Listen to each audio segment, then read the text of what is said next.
It begins with the unknown voice saying that, what if he puts the man who ruined his life in front of him? A time-traveling agent goes back in time to 1970 in order to catch an infamous terrorist known as the Fizzle Bomber. The agent stops the bomb but is severely injured.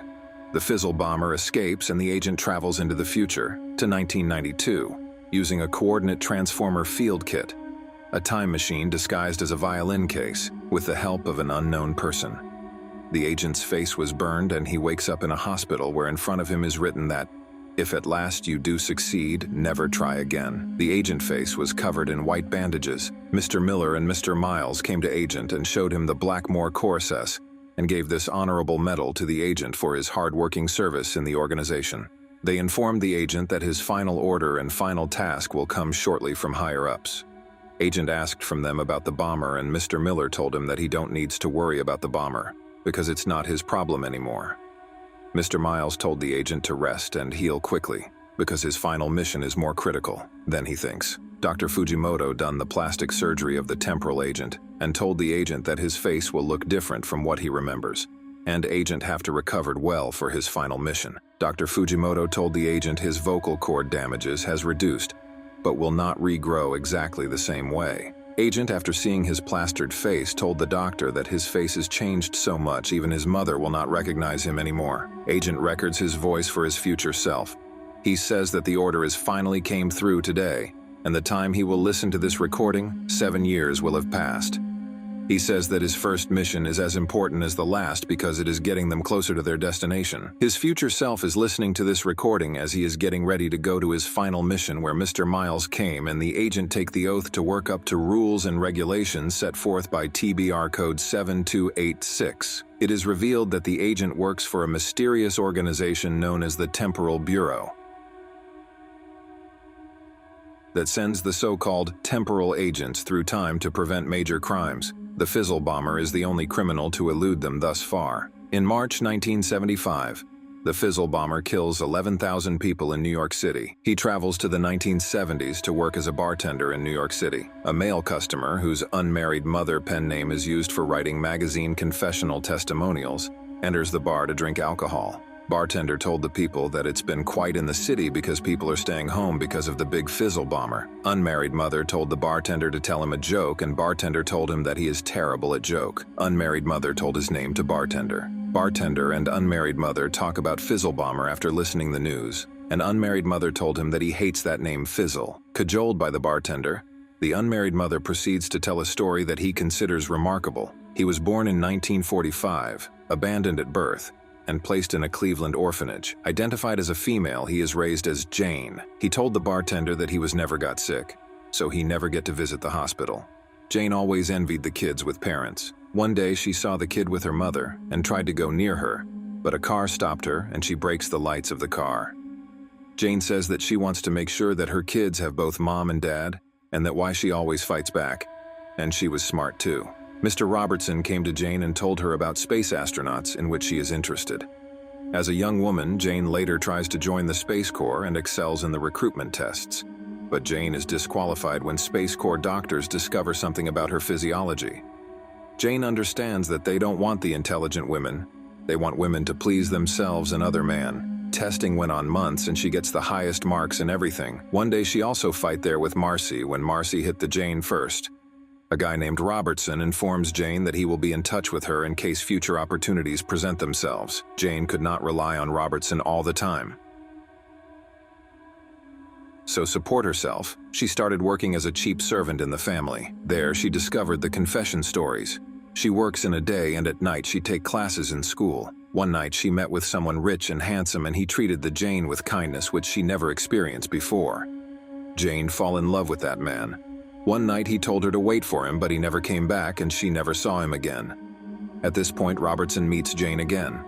He told the Jane that he wants to apologize because he was never truthful to Jane in the past. He reveals that Space Corp is just a front used by the agency to recruit talented individual. He told her that the work they do is complicated, so they require employees with advanced motor skills and remarkable memories.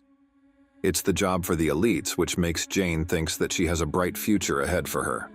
After finding out that she is pregnant by the older man, Jane's pregnancy proceeds to full term, and she got kicked out. During the delivery of her child, The doctors discover the condition that led to her expulsion. Jane was born intersex with both female and male reproductive organs, both immature organs, allowing Jane to give birth to a baby with her female reproductive organs.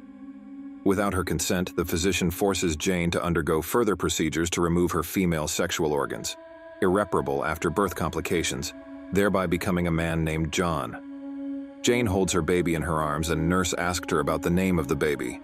Jane told her that she named the baby Jane after her mother, because she soon have to change her own name. However, her baby is kidnapped by an unknown man while still in the hospital. She filed a missing person report and searched everywhere but didn't find the baby. She got 3 major operations and take many testosterone to deepen her voice like a man and become the John. Unmarried mother told the bartender that the nurses told him that he was quite handsome, and he knows what women likes to hear, which is compliments. Bartender told the unmarried mother, or John, that John came out good. Bartender congratulate the unmarried mother to become the fully fertile man. Unmarried mother says that he is a ruined woman, who is no longer a woman and didn't know how to be a man. Unmarried mother told the bartender that he again went to Space Corps to become astronaut, and he know that he couldn't lie because they have his records. Unmarried mother came to New York after changing his name and started working there. Then he bought the stack of confession magazines and studied them and get the pen name as Unmarried Mother. Unmarried Mother concludes the story, and the bartender suddenly reveals that he knows the identity of the older male who left Jane and offers John the chance to kill him, which we hears the unknown voice at the start of the movie. They made an agreement that Jane will take on the bartender's real job afterwards after killing that man. Bartender convinced the John that he will help him to get away from murder. John gets mysterious about the job of bartender and asked him desperately. Bartender told the John that Robertson will explain to him in a much better way. Bartender told the Jerry that he is taking a break and take the John in his basement. Bartender showed the John the time machine, which is disguised as violin case.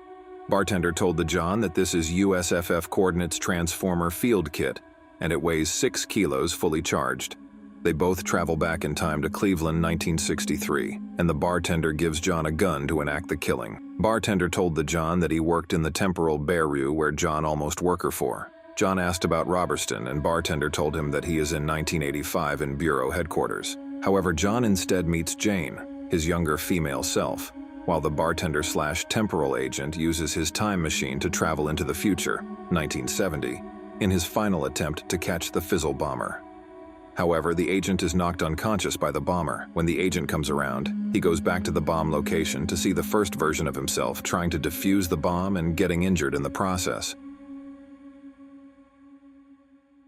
The future version of the agent is the unknown person who helped the past version of the agent to survive the bombing accident, shown in the beginning of the movie.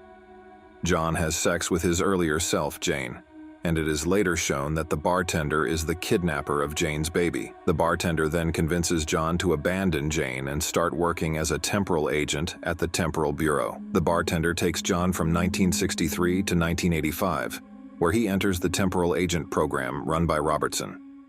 Having completed his final mission, the bartender is instructed to choose the time and place of retirement. Upon his arrival at that location, his field kit will be automatically decommissioned.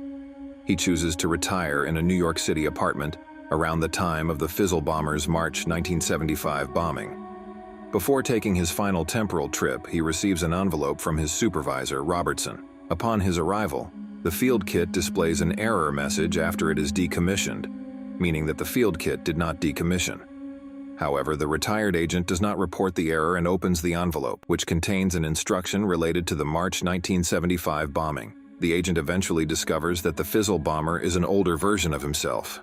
After arguing with his older self, he kills him in a laundromat with a handgun. The older version of the agent argues that he traveled back in time to kill all those people, to prevent accidents and deaths those people would have caused in the future. A flashback scene then reveals that the agent is in fact Jane/John, who is completely changed after the reconstructive surgery at the beginning of the film, where he was injured in the blast. Robertson had asked the agent to travel back in time to the bar and take his final assignment as a bartender to convince his own past self, John, to take up the job at the agency and to conceive his own self by mating John with Jane, kidnapping the baby, and then depositing her at the orphanage, and finishes with John seated in the New York City apartment that he had requested for retirement, At the conclusion of the film, a chronological flash of faces occurs of Jane/John. One realizes that not only the baby is conceived by Jane and John themselves, but John also steals the baby and places the child at the orphanage, creating a complete loop. The baby placed at the orphanage is his original female self. And to go to an original and interesting story, simply click on my recaps on the right. Don't forget to subscribe for future uploads. As always, grab your popcorn, enjoy yourself, and see you soon.